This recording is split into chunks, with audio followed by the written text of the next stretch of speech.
Lycos, I have indisputable proof that Bark the Polar Bear from Sonic the Fighters is in Sonic Crossworlds as a DLC character. Bro, that is so clickbaity. What the heck?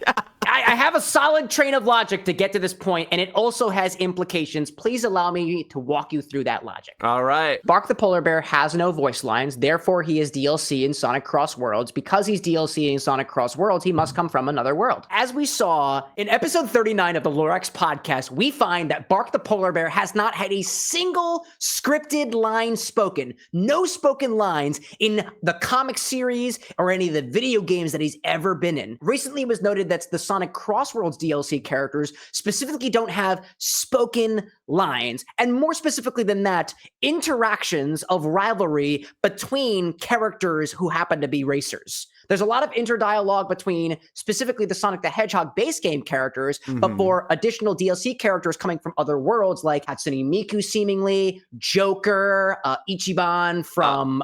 like a dragon, I think it is. It ends with a dragon. But what about SpongeBob and Patrick? Exactly. Eventually the TMNT crew, we know they're coming. We haven't been confirmed yet. Or the one I really kind of want to just see how they'll go with it is Avatar: The Last Airbender. I kind of hope they go just off the rails and just instead of playing as like Aang or like Katara or Sokka, your racers are Momo and Appa. I think that'd just be really funny. You could probably ride Appa, and Appa technically doesn't have spoken lines, I guess. He just kind of makes grunts. Well, no, he roars.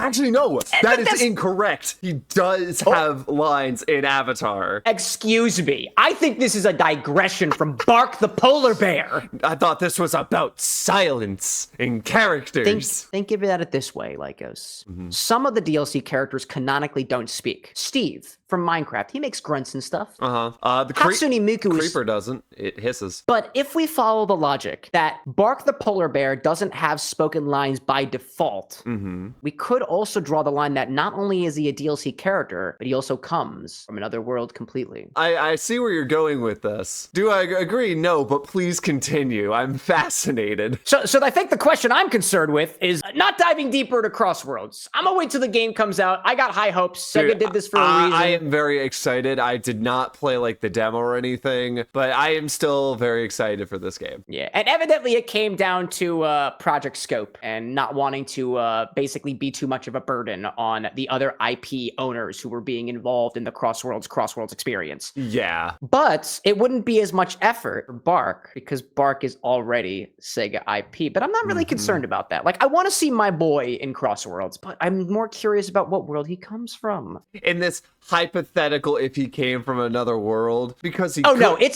it's indisputable proof. This is solid logic here, Lycos. Here's another couple bits of proof that I think undeniably confirm that Bark has to be from another world. You're reminding me a lot of ChatGPT when we argued with it, but please continue. I'm gonna be honest, I did not use ChatGPT at all for this episode. This is totally from my own theory, from my own brain, and basically from zero research and at least 10 years of improv experience. You know how Bark the Polar Bear is a polar bear used to very, very cold climates? It doesn't really make sense that Bark is wearing a scarf and a hat. What? Like, if he's from a cold environment, why the heck would he need to stay warm with extra clothes on him? Yeah, and that's unusual. And as we've already discussed previously, he is uncomfortable anywhere that's hot. And for him, anywhere is hot is essentially anywhere that is not freezing. So that is, if we're just going to talk about like planet Earth, if it's just a one-to-one, like kind of same thing from our real Earth to Sonic Earth, there are very few places that are always freezing temperatures. Yeah, like Norway. Yeah. I've never been in Norway. I would like to formally apologize to any Norwegians. But maybe we think of it this way, right? If he came from another world and that other world was always very, very cold, that's why he had the scarf on him. The fur was just not enough for him in his base world to be able to walk around comfortably. Now, when he came to our world, I don't know why he didn't take the scarf off or the clothes and whatnot. My guess is because he doesn't want anybody to know that he's from another world, so he keeps it on as a means to keep up the appearance of a normal anthropomorphic walking around character who wears clothes, who also happens to have animal characteristics, because at least a couple other Sonic characters happen to do that. I was gonna say it would be really funny if he was able to have a fourth wall breaking perspective, and basically it's just like, I'm very uncomfortable, but I'll keep the hat and the scarf because it makes my design more interesting. Exactly. He just kind of mutters it under his breath. He's either soft-spoken or he has like the whole Kenny thing that we talked about where it's like, Yeah, exactly. Now, another thing, the characters who he associates with, Bean the Dynamite, as well as Fang the Hunter, both of the companions that he hangs around can sort of kind of pick up what he's putting down non-verbally just by, I don't know, making eye contact, being around the same area. Maybe it's unspoken mind transfer, telepathy. What other characters do we know in the Sonic universe that know telepathy? I guess technically Tikal, because like she got no mouth. Yeah, in she Sonic doesn't DX. have a mouth. She's a ghost. And the only kind of thing we had like telepathy was the Master Emerald itself with both Tikal and Knuckles. And even then, it's not like direct communication. It was either just sounds or visions. Yeah, I could consider that a form of telepathy. We don't have any proof of the origin of the Master Emerald, probably another world. Definitely going to be a DLC character as well. It can't speak canonically. Tikal, also, she's dead. Land of the Dead, also kind of another world in a way. So are you saying Chaos will be a DLC because technically he is from another world and also cannot speak? 100%. Consider the world that exists inside of the Master Emerald where he was trapped for millennia. I will say, he would actually be a pretty sick DLC character. Like, full send. I'm serious, though. Chaos, like the other DLC characters, do not have spoken lines throughout any of the Sonic games, so that must mean he comes from another world and is a DLC character in Sonic Crossworlds, and that world, hopefully implying a stage, is a Master Emerald stage that is yet to be revealed. Ooh, better if it was the Ancients' homeworld. Ooh, memories long forgotten. Even though that doesn't make sense, but I think that would just be really cool. Can we get that, please? That'd be really cool. For sure. There is definitely the Master Emerald other world is definitely memories of the Ancients, especially because the Master Emerald was never on the Ancients planet to begin with. It's what led them to Earth. That's exactly why. Very good logic.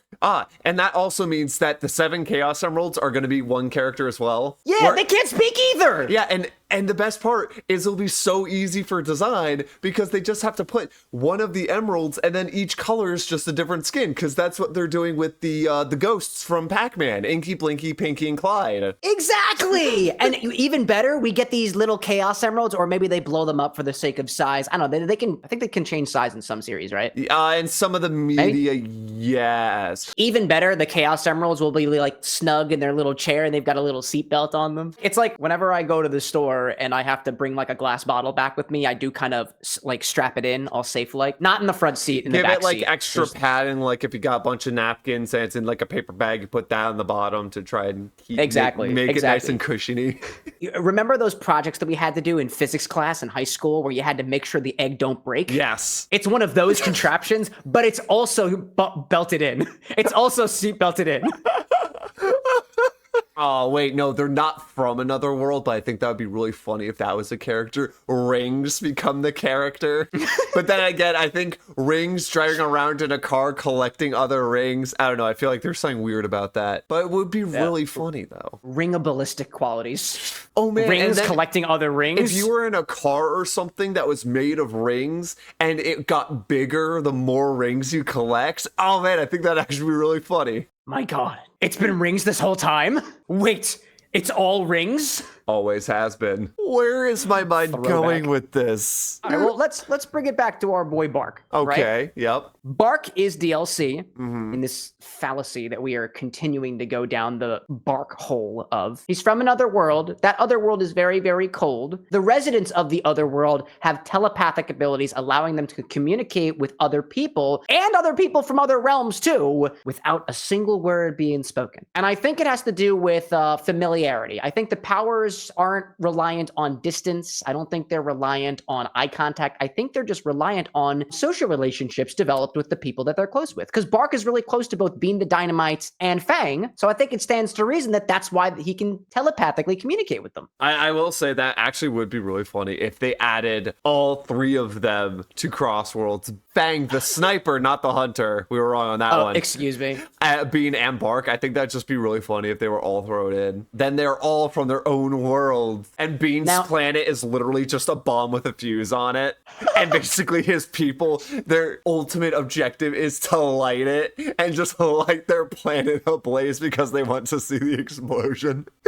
Oh my gosh. They're people, they're all woodpeckers, and they all look the same. They're just coming from like copy machines. It's like, Bean, I found you. And it's like, and basically which Bean are you referring to? You, I'm not Bean, I'm Ted. And then you look at another one, and it's like, oh, hi, Bean. It's like, oh, I'm not Bean, I'm Frankfurt. Frankfurt the Dynamite, Ted the Dynamite. You have to go through the entire Dynamite ancestral tree to try and find Bean. I like the idea of Bean having like multiple family members, but their initials just spell out TNT. Ted, Norton, Thorndike, I don't know. Shout out to Chris from Sonic X.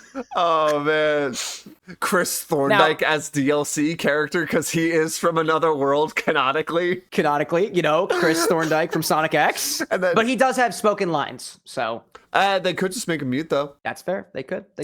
For skins, you could have him either as his 12-year-old version or the 18-year-old version. I don't want this. Get out of here. I don't want this. More indisputable proof that Bark the Polar Bear is definitely from another world. Did you know that apparently his original name when developing Sonic the Fighters was code word Bug, not Bark. And his concept originally originated as an orangutan, my theory. In this alternate universe, other world, very, very cold, very, very non-verbal, that Bark the Polar Bear originated as Bug the orangutan, and then it all starts to make sense of why he came to this world in a scarf and hats. Orangutans aren't used to cool environments. No. They're used to warm, humid environments like jungles and stuff. So in the context of his original world, it makes total sense of why he's layering up a little bit. You know, I need to give you this mental image here where I am picturing this nice world where Bug the orangutan is hanging out with his people, you know, swinging on vines, hanging around. Shredding some vines on his vine board as he do, and then they just get hit with an ice age and he mutates. Like a Ben 10 style transformation from orangutan to polar bear. It was an interdimensional ice age that, because you could say, because of a bug in the space-time continuum, caused Bark to flash forward, backwards, side to side, simultaneously into the Sonic the Hedgehog universe, conveniently through one of those rings that cause you to go to different stages in Sonic Crossworlds. Now, in these snowy wastelands, he can no longer shred vine on his vine board, so he did the next best thing, which is snowboard. And that's what they'll do in Crossworlds. They will put him on an extreme gear that looks like his snowboard. Because we do get extreme gears in that, because the Babylon Rogues have theirs. It's true. Which I'm really happy they got that, actually. Did you see the back and forth between Jet and Wave talking about, oh my gosh, what character were they talking about? Oh, Silver and Blaze specifically. Really? They were just like, what's with these two here? They're lame. We're gonna win.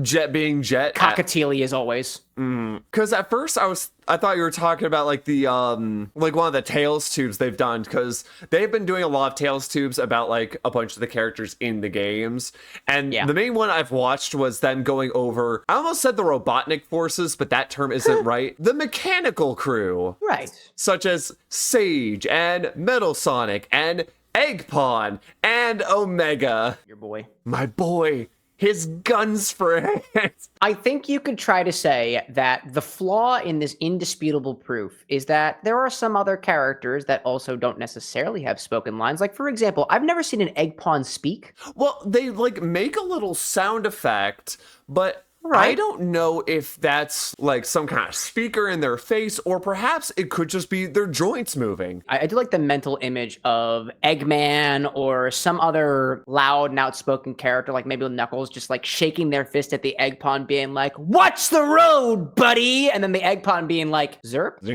It just goes, and the subtitles say mechanical whirring. Even better, it's the narrator from Sonic Colors, Roger Craig Smith, just saying mechanical whirring. Or I was thinking they could take a page out of Sonic Riders where they have Oma Chow, the one like narrating the race when like stuff happens. And if you were playing as E1000G or E1000R, they would just refer to them as they. They would just say, they're rolling down the midway, or they took the lead. Oh man, that would be an annoying line in the booth. It's like, oh yeah, here, read these. It's like E1000G. Oh my, is that this character's name? Yeah, that's the character's name. I'm calling him Ewooga and moving on. Wooga. Awooga.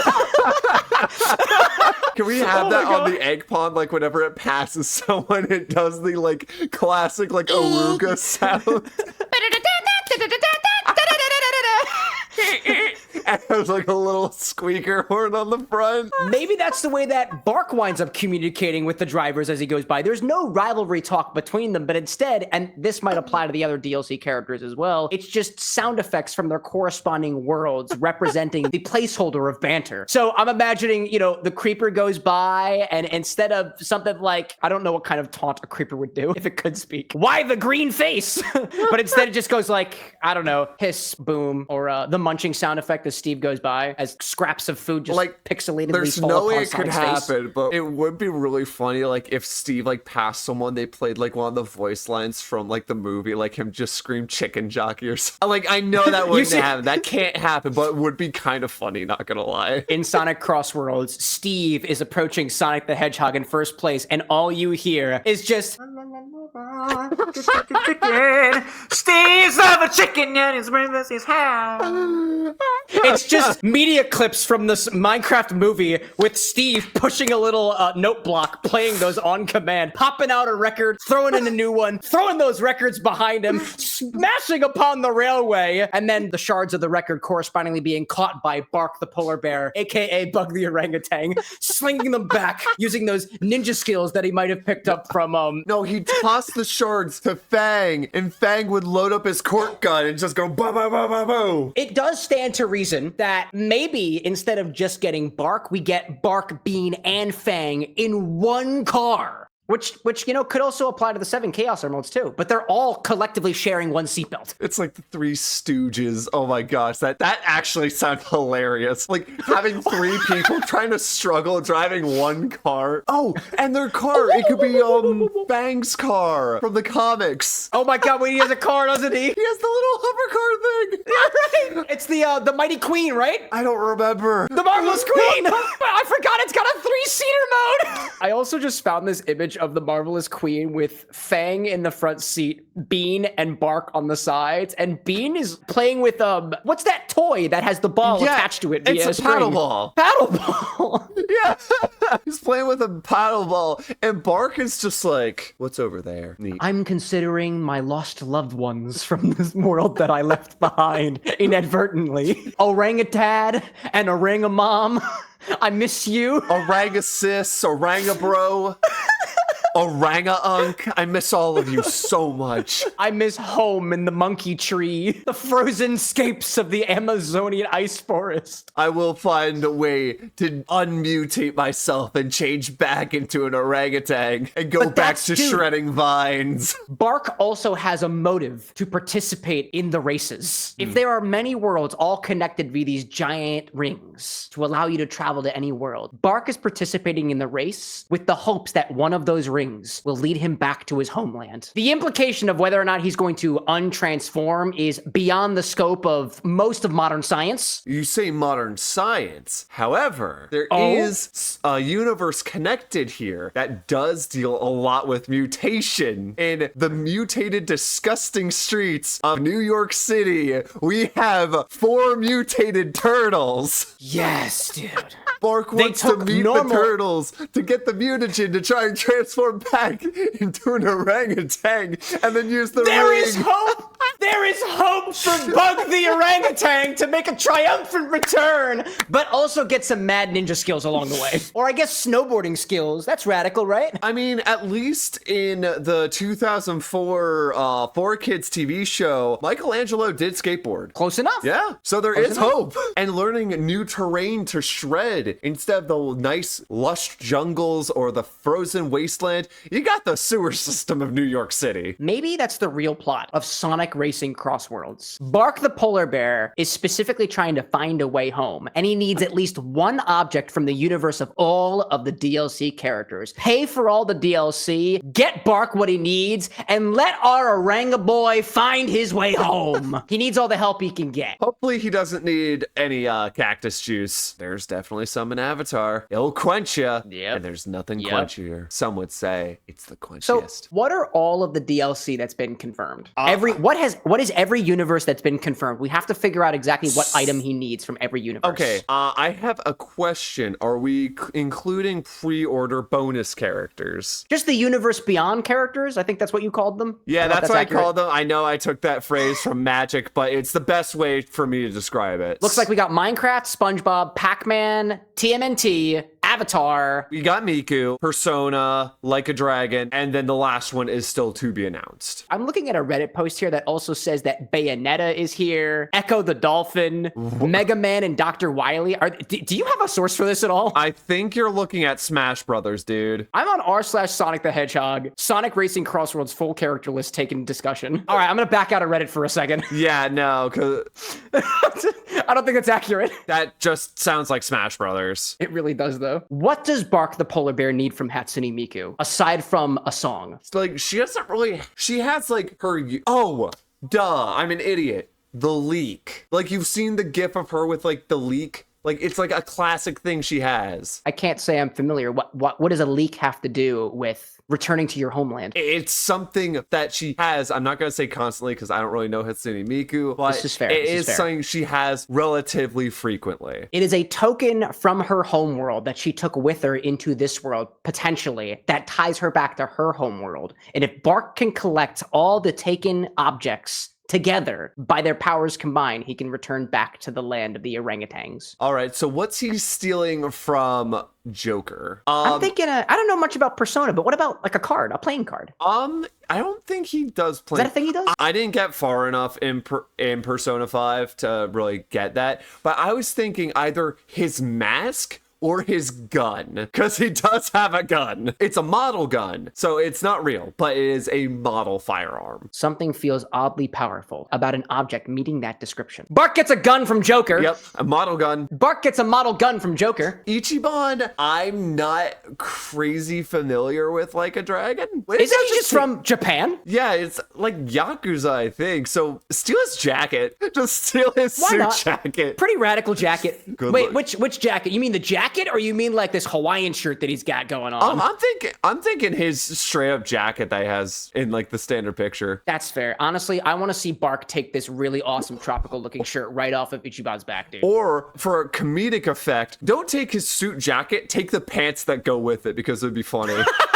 So now you have this pantsed Yakuza guy chasing after this polar bear in his quest to try and become an orangutan. Sonic the Hedgehog passing by Ichiban just like, whoa, what happened to your pants, man? And he's just like, shrugs. And then Bark conveniently right behind them in third place. It has like a surprised look on his face, and you can very clearly see that he's wearing pants.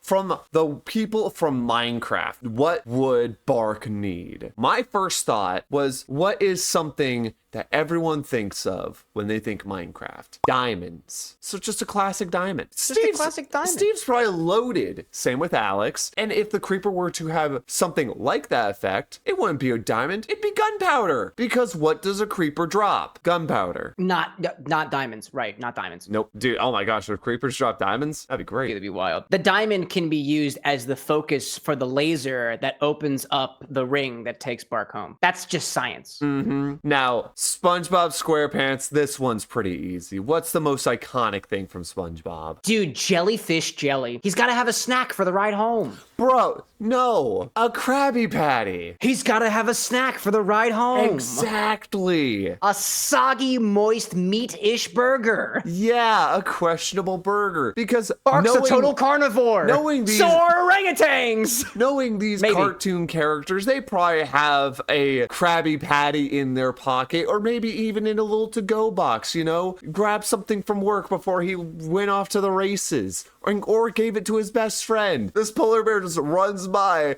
and just steals their food. Why? He's gonna need it for the road. And Plankton in the audience stands is just like, was it really that easy? I need the Krabby Patty secret formula. All I needed was to become a polar bear. Karen, get me my fursuit. See, I just picture like Plankton transforming into a polar bear and then immediately remembering that polar bears can't breathe underwater, so he has to have like a suit like Sally, otherwise he just drowns. Well, I'm pretty sure there was an actual bear in a SpongeBob SquarePants episode. What? I'm pretty sure there was. I have to find a source for this. I was not allowed to watch that show as a child growing up. I'm just gonna take your word for it and move on. I'm sorry. It was a sea bear. My apologies. Oh. Not a water bear. No tardigrades were harmed. No tardigrades. So, in our wonderful world of Namco, what's he stealing from Pac-Man and or the ghosts? I think I know what it is. I want to say it's a power pellet. Like- but a piece of me wants to believe that it's just one of the pellets that you can't actually collect, but it marks the track that Pac-Man and the ghosts can move along. Okay, yeah, I see what you're saying, because I was thinking either like a power pellet or also the classic cherry from the first stage. Fair, but Bark's already got a snack. But exactly, Bark's already got some food for the road. So, but then again, is power pellet food? I mean, is a vitamin supplement considered food? No. I think certain standards would say no. No, you right. More like a vitamin supplement. And obviously, the Teenage Mutant Ninja Turtles, he's stealing a jar of mutagen. Gotta be. It's for the transformation. Exactly, to turn back from polar bear to orangutan. And Avatar, what would he steal from this world? Is there something that allows you to channel the power of the elements without needing to do the stances yourself? Is that a thing? Closest you got to that was in ancient times in Avatar, you had the lion turtles who bestowed the power of bending onto mortals. But these things are like the size of cities, so that's not gonna fly. I was thinking if we're going like OG Avatar, like the original, the best Avatar, Aang's glider to help him go through the dimensions. That's fair. What if he's driving somewhere and at one point he jumps through a world and there's no road? That way he can jump out of his car, pull up the glider, and just glide. I mean, it won't be as effective because he's not an airbender. He's a polar bear and or orangutan at this moment, but it will still be somewhat of a glider. Besides, who knows how time exists between Bark's homeworld and the world he's in now? It could have been hundreds of years. We have no idea how the terrain might have shifted or whether or not his family is still there. Or any roads, paved or otherwise. And he's just going home with that dream of seeing his family again, giving Orangudad a big ol' hug, punching Orangobro for stealing his banana. And then upon returning home, in the most tear-jerking scene, we don't see an exchange of words. We see a tear, a blink, an embrace. And when Orangudad and Bug returned home, aka Bark, goes back, we see them both sign out to each other, I missed you. And then the scene ends. Or almost like a Halo kind of deal here, where they have like a nice family embrace. They're all back together. Bug is back in his original orangutan form. He opens his mouth, and then fade to black, credits start rolling. Oh my gosh. Bark left his home world and said, I won't be saying another word until I get back. The next word I say is, I missed you. And then in a flash, He took an oath of silence. Exactly. Poetry. And we don't know what he'll have to take from this last world because we don't know what it is. But he will find something, and it will be the final key for Bark going home. I think regardless of what IP this might be attached to, I think he's gonna find purpose. And he's gonna forcibly take it from that particular world. I don't know what purpose happens to be, but I'm sure Bark will figure it out. Yeah. I think he's smart. He's a smart enough lad. He'll figure it out. So, Legos. Yes. Would you say that this conversation, like that other racing game, is a bit off-road? Oh yeah, no. There was no road to begin with. We have been jumping through worlds so off often, so frequently, we've lost the concept of road. We're not even remembering we're in a race. We're like sightseeing, trying to embrace everything around us. And then we turn to each other and we're like, what the heck is even going on? I think I know one thing for sure, Lycos. Uh-huh. I think we've lost the plot. Is this a Sonic the Hedgehog podcast? What the heck are we talking about? Steve from Minecraft. We've been talking about Bark the Polar Bear the whole time. Oh yeah, you're right. Wait, is this episode 39? No.